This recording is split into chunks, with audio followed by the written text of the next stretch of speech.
Briefly, what is the mission and vision of Muda? Let's start with Lim Wei. I think Muda is trying to build a progressive, multiracial, forward-looking Malaysia. I think if you look at other countries now in Southeast Asia, Vietnam, Indonesia, they're surpassing us in terms of economy, and I do think that there's so much untapped potential in Malaysia, inhibited by corruption and racist politicians. I do think that a new chapter needs to arise, and I think Muda is one of the parties that will bring Malaysia forward in that regard. Alright, Syed Saddiq, what's the promise of Muda? I think Wei Jiet said it quite well. What we want to do is to ensure that we build a Malaysia in which all Malaysians can proudly call home. A democratic system in which whoever wins government, regardless of who becomes Prime Minister or party which wins, we build a strong system in which we will still be able to move forward regardless of who wins. But above and beyond that is to ensure that Malaysia becomes a fully developed country. Developed country is one which is run with good governance, run with dignity, a good paying job, issues of climate change. These are all things which a developed country does, and Malaysia must aspire to reach that path in which everyone, regardless of race and religion, can proudly call Malaysia their home. Alright, let's talk about PRN Johor, since that's just around the corner, right? First and foremost, YB, do you really think with COVID cases being as high as they are right now, is this the best time for another election? Definitely not. We objected to the need for this election. The fact that the Ministry of Health already briefed all of us and the state government in January and end of December that cases may reach 20 to 30,000 a day, yet the state government of Johor still decided to dissolve the state legislative assembly. I think that's highly irresponsible. Not just that. So the one is a wave of Omicron. True, it came right after Johor was wrecked by floods. Tens of thousands of families displaced, and then now they have to go through another election. And above and beyond that, there are millions of Johorians who have gone back on holiday because of Chinese New Year, now needing to go back to work, and after this needing to go back to vote. So I think it's highly unnecessary. The election will cost about 100 to 150 million ringgit. I think this is a highly unnecessary election, but since it's been called, Muda must fight and fight hard. So how would you balance that? You're asking people to go out there and vote, but then you have this huge COVID case, right? Amira, how do you balance the whole staying safe, but then getting the youth or the people to vote for you? At the end of the day, even though the COVID-19 with Omicron coming, it's very dangerous, but Muda believes that in the spirit of making sure that all Johorians can fight for what they want to, we believe that all of them have to go back to vote. And the campaign must be something out of the box. You cannot go campaigning like the usual. You can't go the usual, go door by door and making sure that, with all the heavy machineries. No. Everyone has to do campaign differently. You have to do a hybrid campaign, and that's what Muda is doing. Muda is ensuring that as much as we are going on the ground, we are also doing heavily campaigning digitally. And I mean, it's at the right point as well, right? Because after the pandemic, a lot of people are on digital platforms, and I think it's the right time for any other political party as well to also do campaigning heavily on digital platforms. And Amira, what will be your promise for the people of Johor? Being a Johorian, I always grew up looking at how politics impact Johor as a whole. And I grew up in a squatter area. I grew up in Kampung Melayu Majidi, where my childhood friends, most of them, they didn't finish school. Some of them went into drugs, and there are those who was pregnant before while they were in school and stuff like that. And I realized that my area was heavily influenced by UMNO. We are Kampung Melayu, where all the Malays are at. But the promises that UMNO gave was always, every year when there's an election, they will come out and they will give you handouts, and then you don't see them anymore. Meanwhile, what Johorians really need are politicians who really care about what they want, that really care about what the people need, and really go down not only during the election, but they must be there throughout. While you are in service, you have to ensure that you give the politics of service to the people.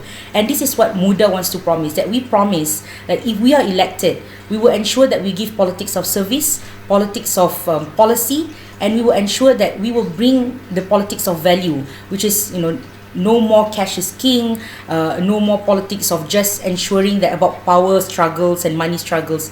We want people to know that politics can drive Johor forward.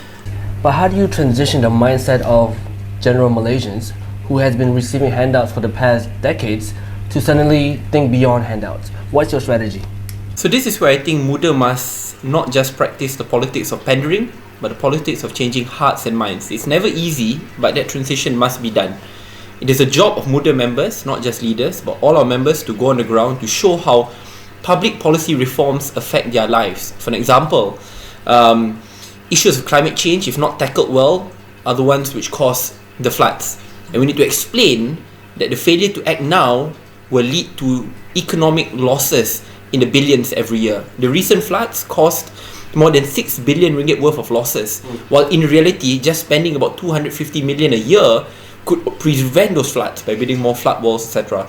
It means, for example, when we look at public transportation, investing in it means that you do not need to waste 2 hours a day going to and fro and getting stuck in traffic. It means when you invest in a job security package or a job stimulus package, it means that more young people will have jobs and therefore can get off the streets and can focus in building a good livelihood for them and their family members. Policies build a strong developed country, not handouts. Sure. And what can Muda do better compared to the previous people in power for Johor? So that's why, to me, it must be about changing institutions and looking at overhauling policy reforms. What do we look at? One, if you ask anyone in Johor, small businesses which have been wrecked is because borders have not reopened. I think we need to build a very strong relationship with the Singaporean government and pursue a massive vaccination campaign to ensure that borders can be reopened swiftly but safely. Because if not, more companies, businesses will go bust. Above and beyond that, we need to ensure that we capitalize on Singapore's strength, in which a lot of their companies are moving to Johor because it's ridiculously expensive there, and because of remote working they're moving here. So there must be MM2H reforms. MM2H is where you get citizens of other countries to base there. We must be very flexible and agile to bring them in so that they buy houses here, spend here, buy cars here. I think that leads to greater circulation with the economy. Sure. Education reforms must be of pivotal importance. I think there should be a serious consideration on decentralization of federal power. So in Johor, when you look at education and healthcare, allow for Johor state government to lead. What does that mean? It means experimenting with the reintroduction of English schools, not to make them the only option, but one of the many, many options. It means pursuing more contact hours for maths, science and English in comparison to looking at existing conventional education. Allow for there to be genuine decentralization, proper focus on math, science and English, and equipping young students with quality laptops and tablets, not the 50, 150 ringgit tablet which will only last you for about 6 months. Quality investments for B40 and M40 families. So if I were to continue, it will be remarkably long. Can you give me 3 areas where the previous government failed in Johor? I think first thing first, the reopening of borders and capitalizing on Singapore, especially when a lot of their businesses are moving here, and also on remote working, in which we've not fully capitalized because of the MM2H stringent guidelines which have been done by previous government. Second thing is obviously education reforms. I don't think Johor should just be another state. There should be a push to decentralize education so that Johor state government will have autonomy, or at least partial autonomy, in determining how education is forwarded. It's been done before, and that's Johor's strength. Sarawak has already allowed for schools to use English as a medium. I think Johor should pursue that path as well, especially multiplying hours for maths and science. And the third part, Johor must seriously look into increasing minimum wages, at least for the civil service, to use as a benchmark for federal standards, and a job stimulus package, especially for young graduates who have been unemployed more than 6 to 12 months. Allow for companies to hire them by giving proper incentives. These are 3 grounds which I want to look at. Okay, after the list came out for the Muda seats that you'll be fighting for in Johor, I got one question. As the leader of Muda, kenapa YB tak bertanding dekat Johor? Buat masa ni saya belum tentukan jika saya bertanding atau tidak. Tetapi sebagai salah seorang pemimpin muda, penting untuk kita tampilkan lebih banyak muka-muka baru, muka-muka lain. Saya telah pun diberikan mandat sebagai ahli parlimen MUA. Dan sejujurnya dalam Muda, saya hanya merupakan 0.1% lah. Ia adalah figura seperti Amira Aisya, ya, yang ceritanya sendiri, jasanya jauh lebih besar, and she's the organisational structure Muda. Lim Wei Jiet, without him kita takkan dapat pendaftaran Muda, dan sebagai salah seorang peguam dia telah bantu banyak pekerja-pekerja untuk membela haknya. Baru-baru ni di Mahkamah Persekutuan dia menang kes untuk mempertahankan pekerja-pekerja yang dibuang dengan begitu saja. So in a way saya nak pastikan mereka diberikan perhatian yang utama, bukan saya. Whether I will contest or not should be secondary. I want to show that Muda has a strong multiracial gender balanced team entering this state election. Lim Wei, how do you feel when you have the leader of Muda, the face of Muda, and he's not contesting in Johor? How do you feel about it? I mean, he said he's not confirmed yet that he's not contesting, so I hope maybe he's contesting. So he's hoping. Hoping. But even if he does not, I do think we have a strong lineup with the likes of Amira and other Johorian-based civil society grassroots leaders. But won't you say they're relatively new? They're relatively new, but given the chance, given social media, I do think that their qualities and their strengths are able to be highlighted to the masses quite easily in this day and age. We just need to use the right strategy to pitch them, to allow their profiles, which are impressive. And I've looked at those people in Johor, in Larkin, in JB. We have abundant talent in Muda, and the only thing is that we need to push them to have this chance to get elected. I feel like PRN Johor is a very pivotal moment in our history. I mean, if you look at the track record, it's Sabah, Sarawak, and then Malacca. Now you have Johor. Do you feel like normally when you play football, you want the number one striker to be in your team to shoot goals? Do you feel like having Syed Saddiq out or not confirmed yet in the elections as a flawed strategic move? Or do you feel like it's okay? I think it's okay. I think a football team with a good striker itself will not win the game. I think you need the midfielders and the defenders and the keepers and the managers and everything. So Saddiq can be our football manager if he doesn't. That's a very good way to put it. So the manager is pivotal, even more so than the main striker, if I may say so, in football. So regardless, either way, I do think we will move forward, and we do have a good chance if we deploy the right strategy. It is not about personality; it's about the team moving forward. But wouldn't you say, like in politics, personality goes a long way? You have your Najib Razak, Bosku, you have Tun M as the legendary Tun M, right? Isn't personality a huge factor in getting votes and confidence? It is, but Saddiq is going to spend 24/7 and the rest of his 2-3 weeks in Johor, so he will be there and he will be campaigning for us, I'm sure. But I think more importantly, us new potential candidates have to just go out there and make a name ourselves. We have no excuse. We cannot forever be living in the coattails of Saddiq. We have to go out and make a name for ourselves. If I can very briefly share about that, Muda is not Saddiq and Saddiq is not Muda. If anything, the success of a political party should never lie on one individual or group of people. Apabila dia hanya bergantung kepada satu figura, jelas figura itu sendiri gagal untuk melatih pimpinan yang lain. So to be honest, I don't think I'm the main striker in Johor. I think there are many other strikers. Tetapi pada masa yang sama, untuk kita membina Malaysia yang maju itu terletak kepada sistem demokrasinya, institusinya yang melangkaui personality politik. To show a simple example, people may not like the examples which I use. In Australia, they had 3 prime ministers in 2 years' time. In Israel, they had 3 elections in 1 year and a half. In many other countries. But the economy was booming, job creation was at its best, civil service was independent.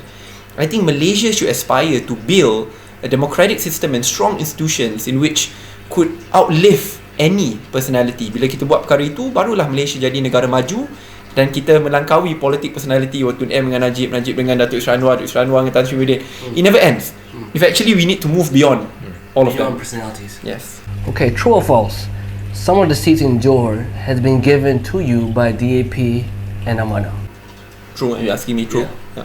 It's true? Yeah. So, if that's the case, why don't you just use the PH flag for the elections? So this is a very good question. When we enter the seat negotiations, it's not just about people giving us seats. It's about us negotiating to reduce overlapping seats. And on this part, Muda wants to maintain its image, its brand. We're going to use our own logo. We're going to provide our own manifesto offerings, our own candidate lineups, which is highly diverse and gender balanced. We want to give that view of a Malaysia. But Muda also is cognizant of the fact yang kita ni parti yang baru bertubuh kurang 2 bulan. Dan untuk kita bergerak bersendirian, angkuh kata yang lain semua tidak guna dan kita sahaja baik, I think we have to be very fair and balanced in our assessment as well. So where we can work together to reduce seat overlaps, we will, but we will still maintain Muda's line of our vision of how to move Johor and Malaysia forward, and our policy recommendations on how to move Johor forward. And does that mean that Muda carries certain or the same values as DAP and Amanah? The fact that they gave you those seats willingly? I think the very essence of Muda itself is, number one, Muda wants to welcome people, the whole, any Malaysian, regardless of your race, regardless of your background. We are a diverse party, and that in and of itself is a similar value that is brought by both DAP and Amanah as well. But on top of all of that, we, all three parties, Muda, DAP and Amanah, we believe in the fight against corruption. We believe in the fight for the people to ensure that we can give better economic structure for Johor. We can do education reforms for Johor. And I think at the end of the day, the most important thing is to ensure that whoever we are working with have the people on top of their minds, and they do have the same policy fights as us. And I think that is the most important part of it. Can you give me 2 differences between you and DAP? 2 differences between us and DAP. Number one, I think, is definitely, we are a very new party in comparison with DAP, meaning that DAP already has a very strong structure, strong lineup of leaders who are known to the people. Sure. Meanwhile, Muda, very new.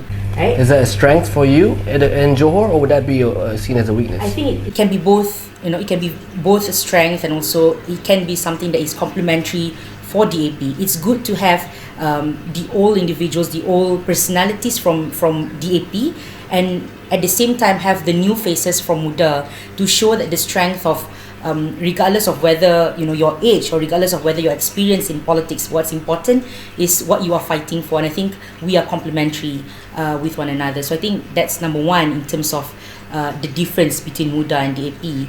And number 2, well, actually, I'm not sure. Because there's some sentiments on social media saying, or in that case, since they give the seats, they're more or less almost the same. Can you tell the public what would make Muda different? Sure. I think the part which I want to share, it's not merely about giving seats, because seats are often negotiated. It belongs to the people, right? Sure. Really, in the end, it's the people decide. But it's our job, in opposition in particular, to reduce seat overlaps so that we can train our guns on the main opponents and focus on changing Johor. But as we shared at the beginning, what's the vision, stance of Muda? It's not merely talking about multiracialism per se on paper, but if you look at the candidates' leadership, not just at the top, look even at parliament leadership.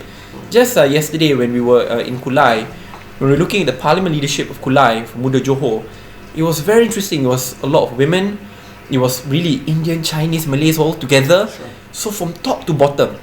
And a common vision which we have, and this is where we want to move politics away from personality-based politics to overhauling democratic structures to build strong institutions. I think that's a critical difference which we want to focus on. Since we were at Amira just now, can we talk about the AZAM BAKI demonstration? Oh, sure. Sure. First of all, Syed Saddiq, where were you? My bad. I was looking for you on social media. I'm like, yo, where's the main guy? If you see, that's the thing. If people see me as a main guy all the time, then I've done a horrible job in building strong leadership in Muda. No, you done a good job. But where were you? Where was I? I was represented by every single Muda leader who went. and one of the questions, my brother, where were you? Were you in Mount Kiara? Oh, okay. Where were you? She was on the streets. I saw her in the front, correct, giving a speech. At that point, I was half in my constituency in Muda, and then after that, I came back to be here for subsequent meetings to ensure that they don't get caught by the police, because all of them after that convened at my house after. But that shows a unique part of Muda, right? My fear, if I had gone, you'll see me on the street, people won't see her. But you see, that was a unique opportunity for her, because she was the one who did the best explanation. She's the face, she believes in it, she comes from a family who has been wrecked by problems of corruption, abuse of power.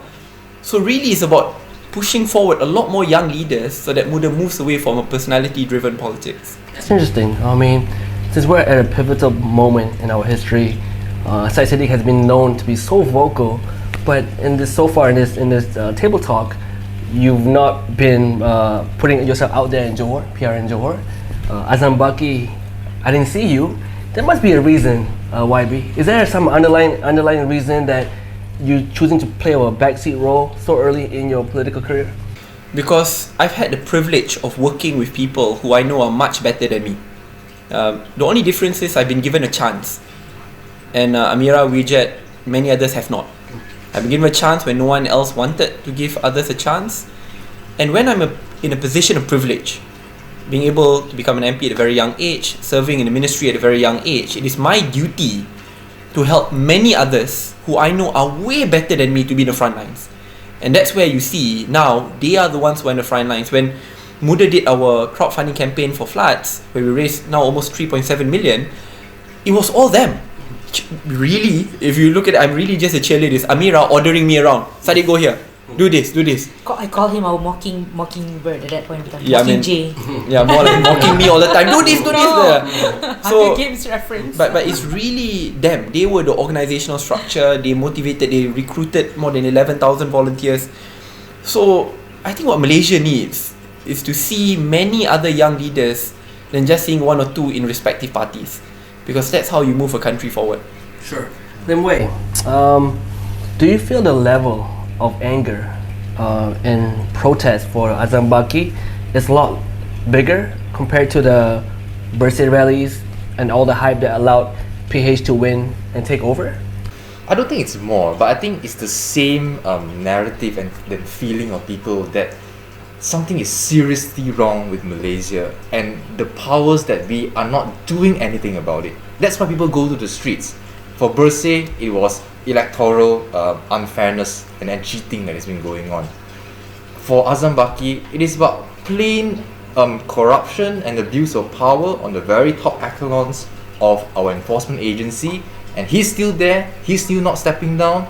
And I do feel that people have the right to be very angry, because this is the top enforcement agency who is supposed to overlook corruption, but he himself has been less than truthful and honest in his dealings. Some may say that he was lying when he said that his brother was the one who purchased certain shares, if you are to believe that story. So I do think that they do think that people are fools for giving those kind of excuses, and they are insulting our intelligence. And that is why people, especially the young, are so angry, and they feel very powerless, that they are unable to do anything besides complaining on social media, that they wanted an avenue to go out there. And I think that most of the people there who went down the streets were the youth, because they feel most invested in this, because they know that 20 to 30 years down the road, it is this country that they're going to inherit.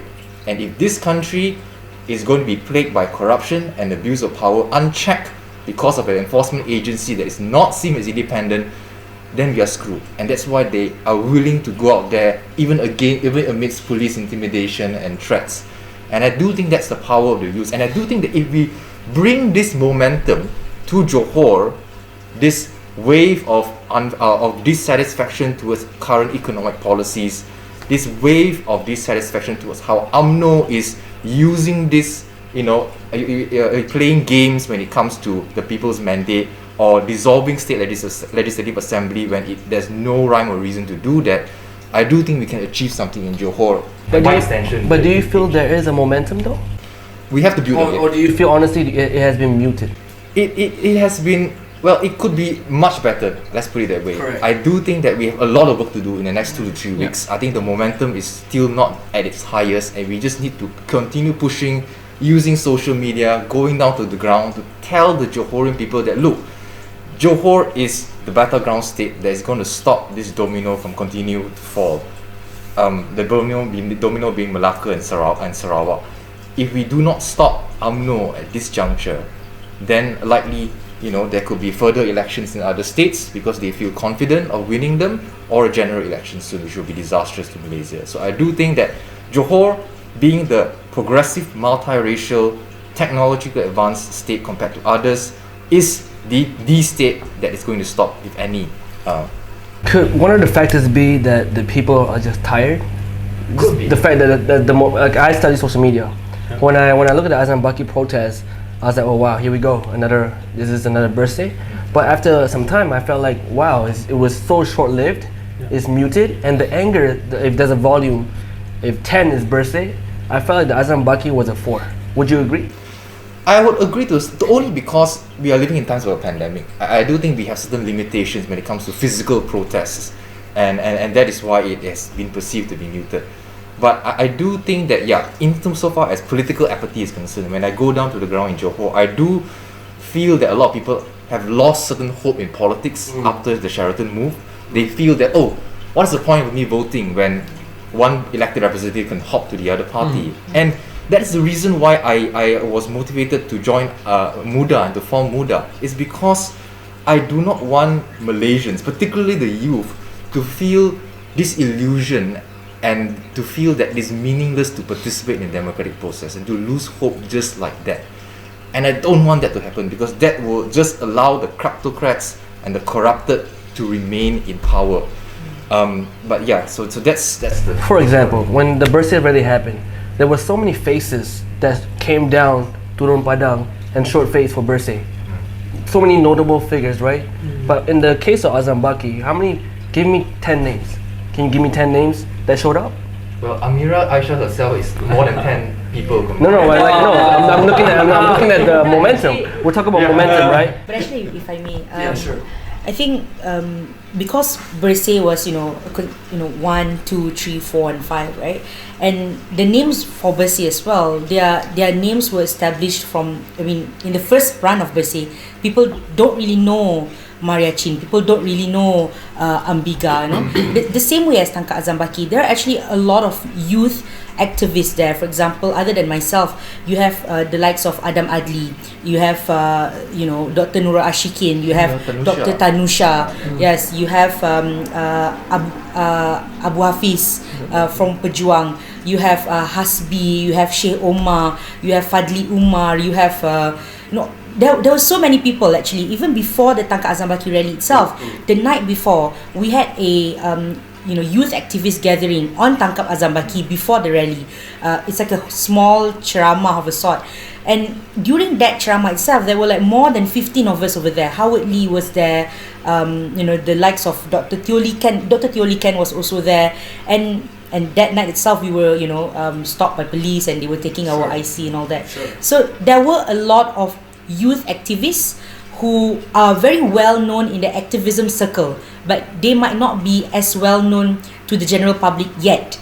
But I believe that this is a time for youth to rise, and Wei Jiet was right. Wei Jiet was right in terms of saying that the difference between TANGKAP AZAM BAKI and Bersih is that we are in the middle of pandemic.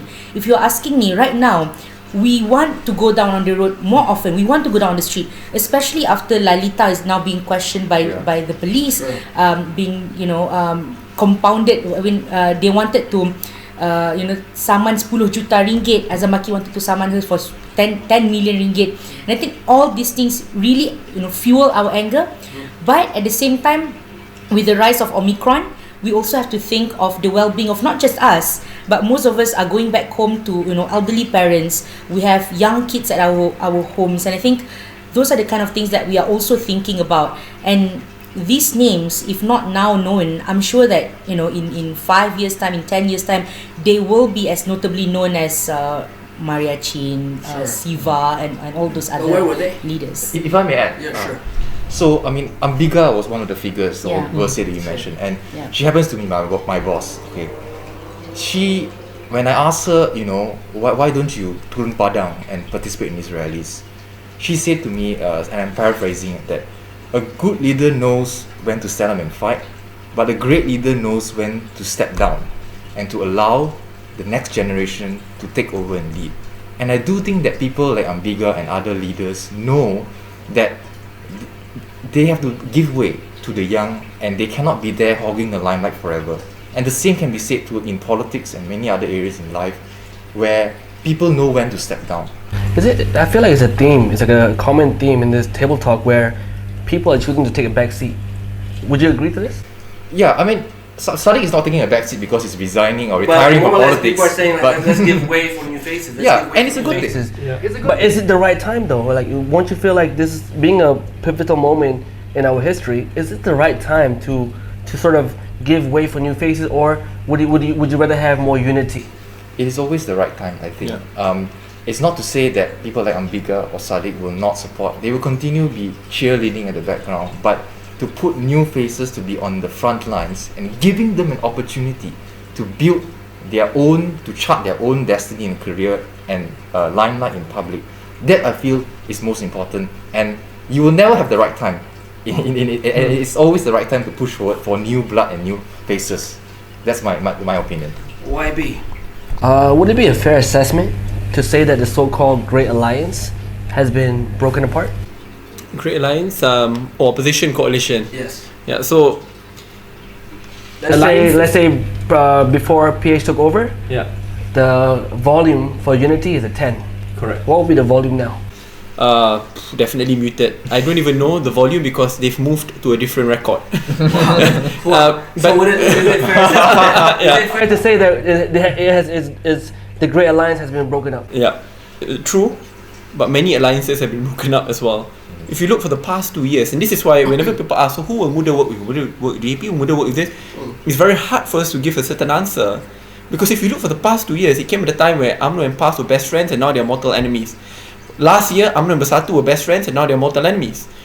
And now you see UMNO starting to reach out to different political parties wanting to form new alliances. So who's your best friend? So you see, Who's your best friend? my best friend, our values and principles. And when election No, comes, give me a party. Give me a party. Who's your best friend? I need to know. We need to know. our best friend is Muda now. Seriously. Why do I say that? If not, we would have Okay, ended. who's your enemy? Give me the enemy. Enemy will be corruption, abuse of power, and My man, give me the names. Give me the party names. you know why I say this kind of things? Why? If I were to say it, see, my answer today and my answer 6 months time may change because alliances have changed. I don't know if you notice in the past 2 years. My man, we must know who's our enemy when we go for elections. Okay, now- we must know who we're fighting against, right? Sure, okay, so- who is man, shoot, who's Darth Vader? Okay, so if you ask me now at this very moment, then I'd say it will be UMNO Barisan National. That's your enemy. Yes, correct. Okay, who's your best friend? And my best friend will be parties like PKR, DAP, Amanah. If you have one choice as a best friend, One choice is the best friend, Pakatan Harapan. I mean the coalition. Yeah. but if the coalition is considered broken, I mean they are together now, or at least look together. So yes, and then Warisan. Warisan is also a party which I'm very close to, Datuk Sri Shafiq Abdal, because we need strong partners in Sabah and Sarawak because they've been largely alienated for a while. would you ever work with UMNO? Not now, but in the future anything can happen. Why do I say that? I dream for a future in which the politics of personality will be put behind, and where young leaders in particular today in UMNO, in PAS, in PKR, Bersatu, Amanah, Muda can work together and know that while we may disagree heatedly on policy issues, but we can sit down like this and discuss as matured adults, as friends, as partners in building Malaysia. Let's go around the table. Give me one thing you like about UMNO, one thing you don't like. UMNO has a lot of smart young leaders. People like Sharil Hamdan, for example. People like Khairi Jamaluddin. But I do think that they have to be given a more prominent role and to lead and to take over at the end of the day. And they have to be the ones who stamp out the corruption and abuse of power that has been synonymous for UMNO for so long. And I do have faith that it is for the best interest of Malaysia if the younger generation within UMNO can take over. And they are generally more progressive and less, extremist or racist in nature. And I do think that's good for Malaysia as a whole. Syed Saddiq, give me one good thing that you like about DAP and one bad thing.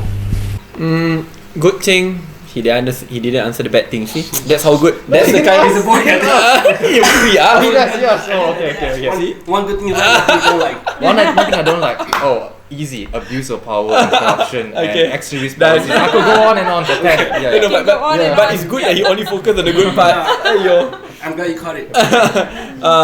Good parts about DP, I think. Just give me one. One good thing, one bad thing. Yep. They're a party with by far the most amount of young leaders, not just in party ranks, but who are already young berkhidmats.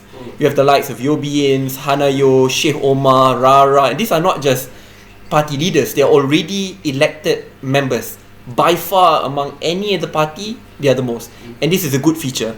They'll actually put behind the older leaders and give way to them. That's good. Second part, which I think there can be a lot more improvement when it comes to DAP, is definitely when it comes to certain leaders in certain states in dealing with race relations. There must be genuine improvement. There must be more engagement, more sensitivity learnings. I think that's an area which they can improve, and even all of us can improve on. Okay. Amira, give me one good thing you like about Amana, if there is any. No, I'm joking. This guy. I'm just not a fan. I'm sorry, I'm just not a fan. I know, you know why. Yeah, you know why. They're made up of really nice people, okay? One good thing you like about Amana, and one bad thing. One thing is, Amanah people who are institutional reformists. They fought for institutional reform since back then, even when they were part of PAS, and then when there was a breakdown in PAS, they came out and became Amanah, and they were still a part of the coalition who fight for institutional reform, who fought against corruption, and that is the part of Amanah which I can really respect. But one thing which I think Amanah and almost all other parties actually can improve on is to portray or showcase more young leaders forward. They have to give more room for the younger leaders in Amanah, younger leaders to actually take the mantle of leadership. Because I know people in Amanah, I have really good friends in Amanah, and I know that the young in Amanah they're really ready to step up and become leaders of their own. And I think the Amanah leadership has to give some way for the young to have some decision making power. I just don't know what's their identity. I have a tough time. Like when I look at the other parties, they don't have like a identity crisis. Can you tell me what does Amanah represent? Maybe I just don't know, and I want to know. Amanah, I think best friends in Amanah. What do they represent? No, I think actually I agree with you in terms of back when I was before I actively joining politics. I thought that they are a party for only Malay Muslims, but then after I joined politics, I realized Amanah is also a party who is open for diverse backgrounds, and anyone from any race or religions can join Amanah. But I think at the center of it, at the core of it, Amanah is really a party who fought against corruption, who fought against abuse of power. Well, you can say the same about PKR. Yes, I mean at the end of the day, one USP.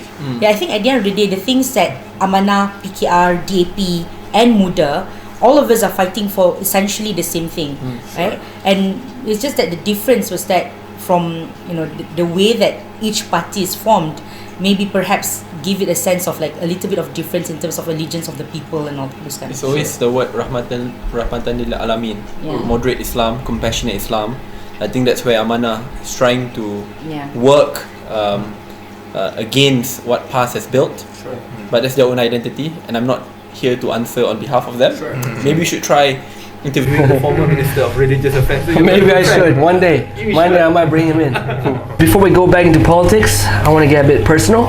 Let's start with you, Amira. What motivates you to get up every morning? Wow. What motivates me to get up every morning?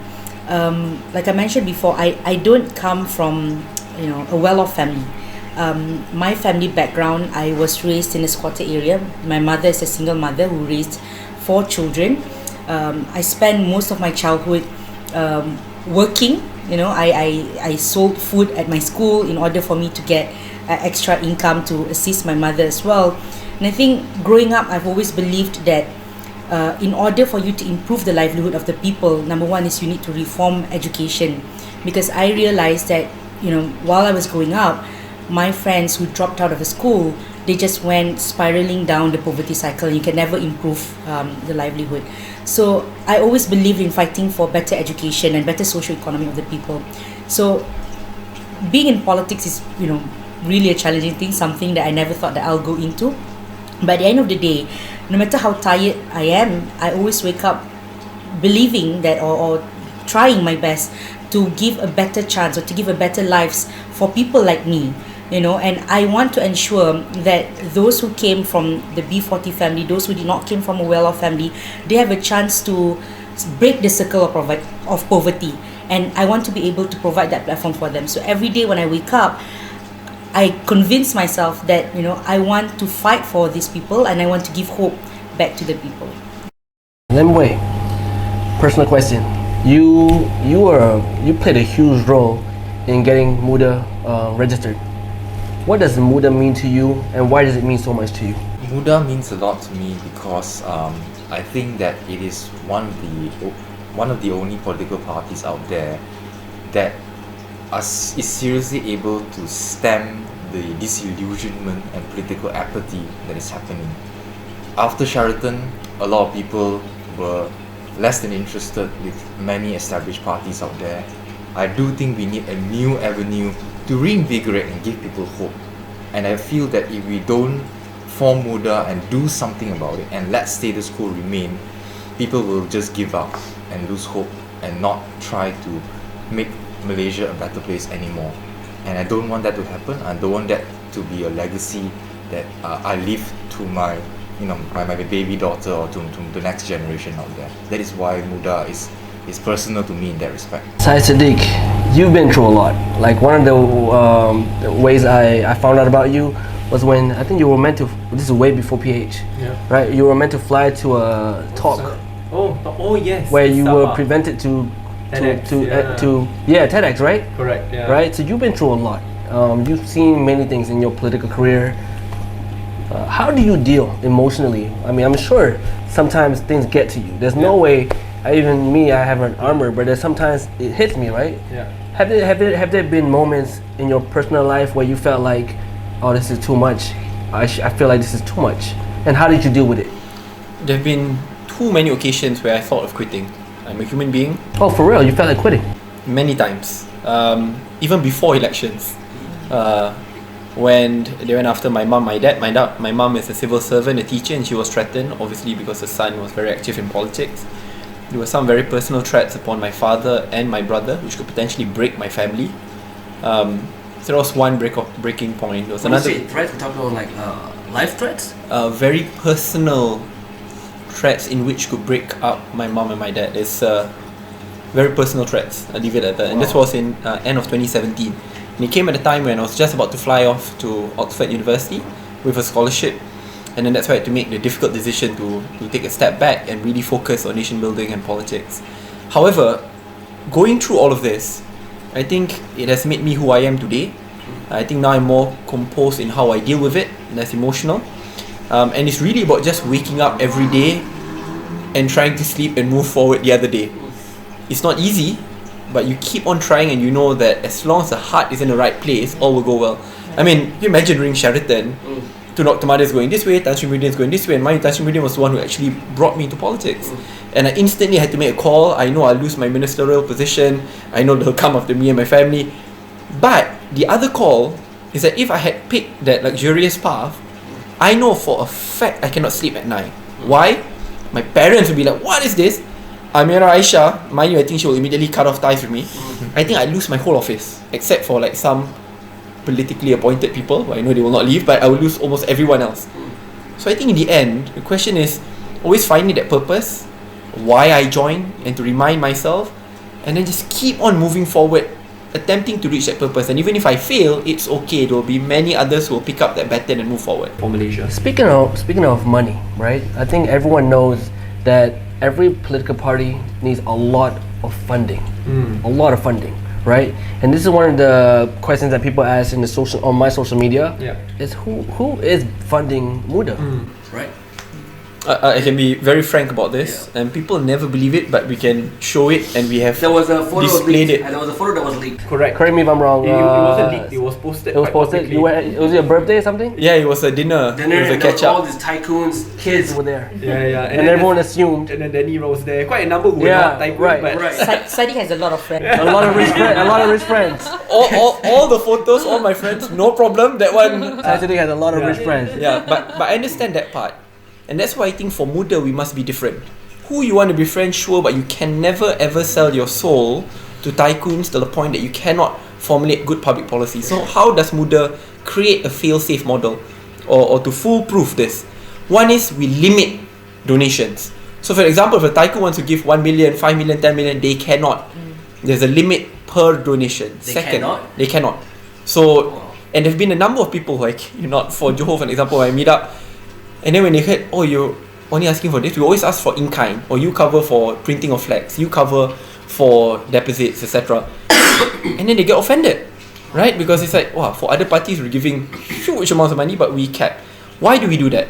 in the end, we want to ensure Muda is not just reliant on 5, 6, 10 tycoons. We want to Yo, Break it up. can I be the secretary? I feel like there should be a cap. I'll be the treasury. Let me manage the money coming in. I'm like, yeah, here's your cap.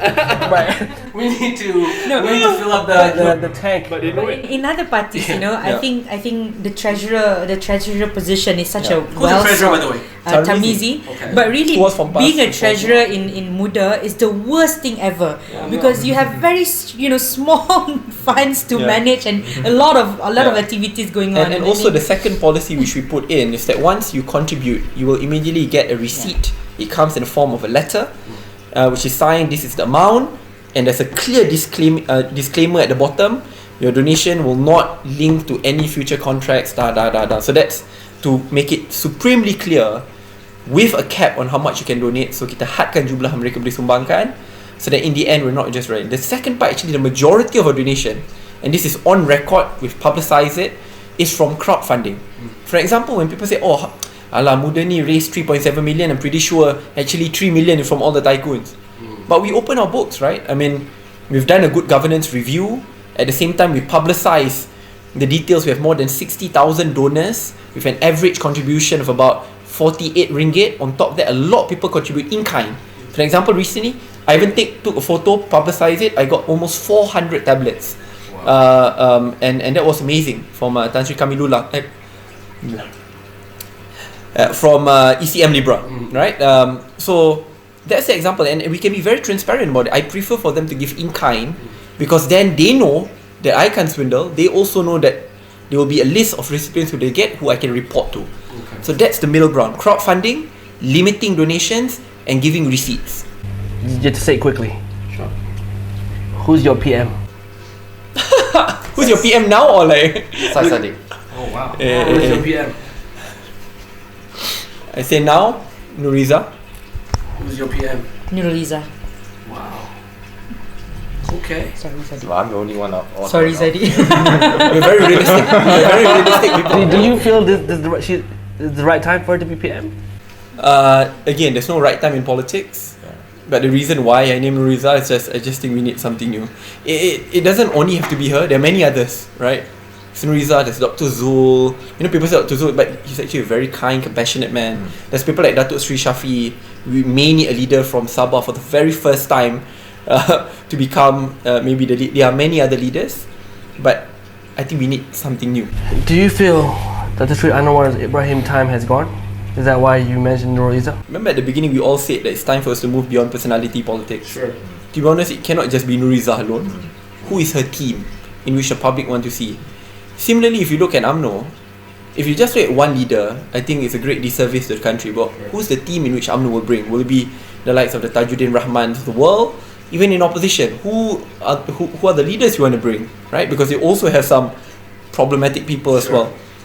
So, to me, politics should move beyond Riza, should move beyond Anwar Ibrahim, should move beyond Tun, and get younger leaders as a team to move Malaysia forward. Speaking of Tun, as we know, Tun M played a huge role in your political career. Yes. How's your relationship now with Tun M? Very respectful. He's someone who I'll always remain respectful of. He is a person who has guided me to where I'm at today. While we may have disagreements in how to move Malaysia forward, specifically in political parties, he set up Pejuang, which is a race-based party. I set up Muda, which is meant to be a multiracial party. He believes that Malaysia is not ready to embrace full multiracialism. I believe even if I take that pessimistic view that Malaysia is not ready, then it's my duty to change hearts and minds of Malaysians for the next 20 years. However, while I may have disagreements on some of his political stances, it in no way means that I immediately will become rude, disrespectful of him. I think that in order for Malaysia to progress, we need to understand that there is great value in different leaderships and in different people. And as someone like Tun Dr. Mahathir, I will always remain respectful. This is from my social media. We'll go around the table. What's your response for people that says that Muda is a liberal party? Let's start with you.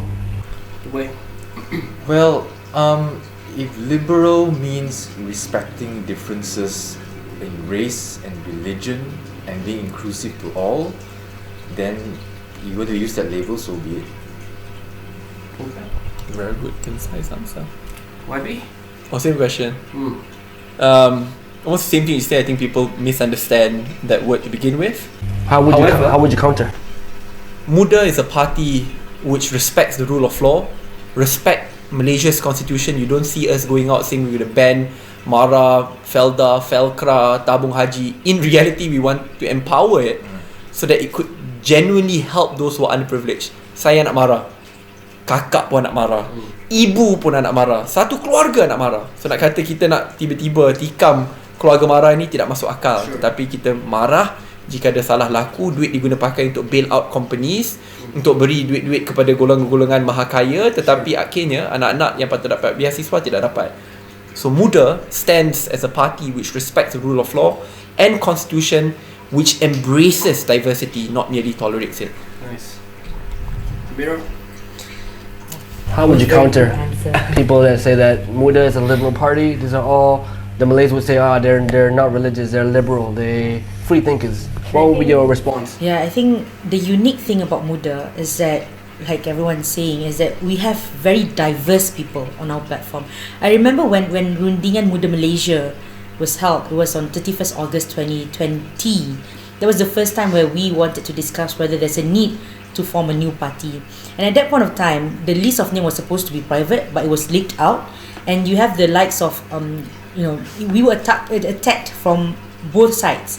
The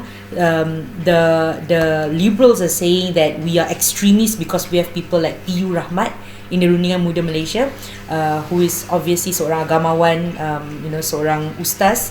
And at the same time, the people, orang-orang beragama are saying that we are liberal because we have the likes of Syed Azmi and even Saddiq to a certain point.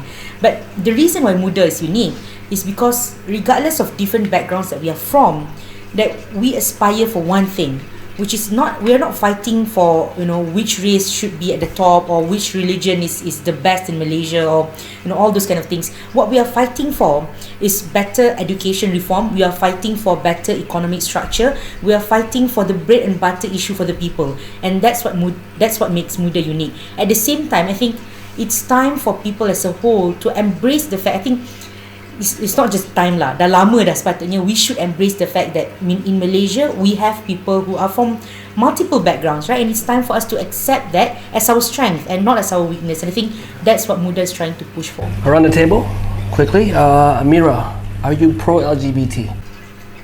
I believe that regardless of